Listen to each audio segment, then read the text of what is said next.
Welcome, shapeshifters, to Werewolves Shapeshifting Tarot. Today is a collective transmission entitled Demon Slayer Eyes. You don't need to doubt yourself. You already did this.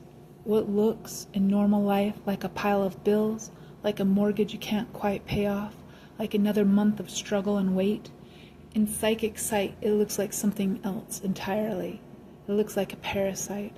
It looks like a dark being with grasping cords, trying to feed on your worry, trying to keep you small.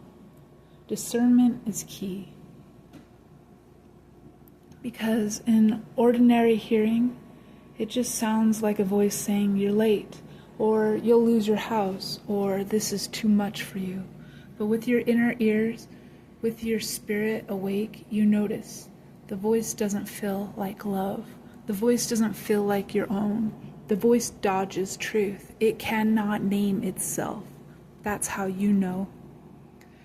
And when you know, you are no longer prey. You are sovereign. You are a demon slayer. You don't swing a sword made of steel. Your weapon is visualization. Your weapon is flame. Your weapon is prayer spoken with authority.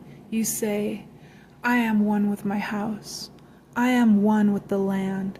This place is paid in full, whole and holy. And the parasite can't hold shape anymore. It begins to dissolve. What looked like tentacles and shadow breaks apart into glittering dust, because that's what parasites really are. Disguises, projections, hungry masks. They have no life of their own. They only have the power you grant them. And when you stop granting it, when you turn your gaze toward light and sovereignty, they dissolve. They return to neutral stardust. This is why you mustn't doubt your sight. Because what the world calls struggling to make ends meet is, in truth, a spiritual battle. What the world calls financial stress is, in truth, parasitism feeding on the collective. And what the world calls imagination is in truth visualization magic, the strongest weapon you have. When you picture yourself whole, when you merge with your house, when you bless your land with flame and water, you are not pretending. You are rewriting the field. You are defending more than walls and roof. You are healing the collective wound around lack. You are healing the collective wound of lack. Every time you do this, you send out medicine through the mycelium network, through the roots, through the threads, into the forest of human souls. Others feel it, even if they don't know why. Your victory teaches their hearts. We can win too. So hear this and believe it. You are not just someone paying bills. You are a steward of the land. You are a protector of the forest. You are nature remembering itself. You belong to the land, and the land belongs to you. You are home, you are whole, you are holy, and you have already won. In other words, you don't need to doubt yourself. You already did this. In ordinary life, it looks like bills on the counter, like mortgages and deadlines, like the weight of a system that says you will always owe. But with psychic sight, with dragon sight, you see what it really is, a parasite with cords and tentacles, trying to drink from your life force, trying to make you forget that you are sovereign. And when it whispers in a familiar voice, or when it tries to lure you with doubt or urgency, you meet it with discernment. You ask, what are you really? And when it cannot answer truth, you know. It is the hunger of something unrooted. It has no true name.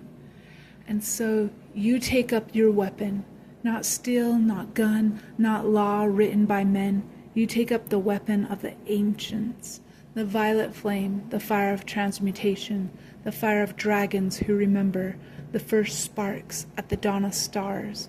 It runs through your blood. You are heir to that lineage.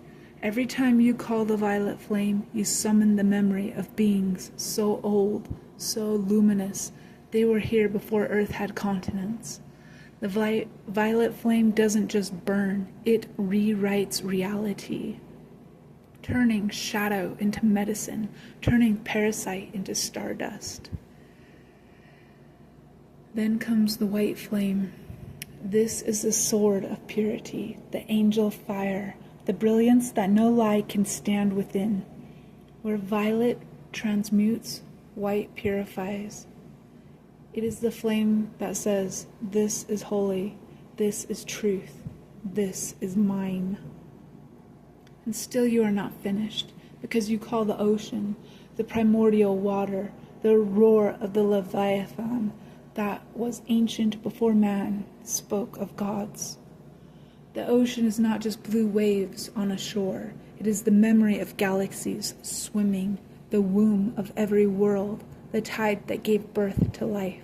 And in that moment you stand, not just as one person, but as a child of the ocean, as kin of Leviathan, as a steward of the endless tide. The water rushes in and sweeps through the house, through the rooms of your being, through the vein of the land itself, and the parasite, with all its grasping cords, cannot endure. It has no anchor in such vastness. It dissolves, fading into sparkles of broken disguise. Because you did not fight alone. The flames fight with you. The ocean fights with you. Your guides and dragon ancestors fight with you. The earth itself fights with you. You are backed by forces older than the human story, older than any empire, older than the idea of debt itself. This is why your visualization matters. It is not pretend, it is invocation. When you say, I am the house, and the house is me, paid in full, whole and holy, you are speaking with the tongues of dragons. You are speaking with the roar of oceans.